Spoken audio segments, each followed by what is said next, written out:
కృష్ణా జిల్లా పెనుగంచిప్రోలు లక్ష్మీ తిరుపతమ్మ చిన్న తిరునాళ్లలో చిన్న ప్రమాదం చోటు చేసుకుంది.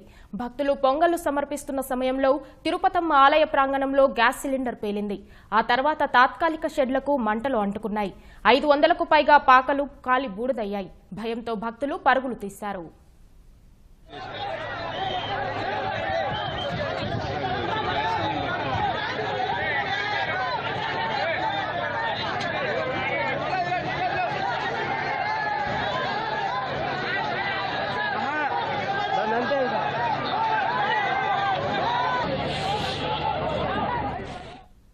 కృష్ణా జిల్లా పెనుగంచిప్రోలు లక్ష్మీ తిరుపతమ్మ చిన్న తిరునాళ్లలో చిన్న ప్రమాదం చోటు చేసుకుంది. భక్తులు పొంగళ్లు సమర్పిస్తున్న సమయంలో తిరుపతమ్మ ఆలయ ప్రాంగణంలో గ్యాస్ సిలిండర్ పేలింది. ఆ తర్వాత తాత్కాలిక షెడ్లకు మంటలు అంటుకున్నాయి. 500కు పైగా పాకలు కాలి బూడిదయ్యాయి. భయంతో భక్తులు పరుగులు తీశారు.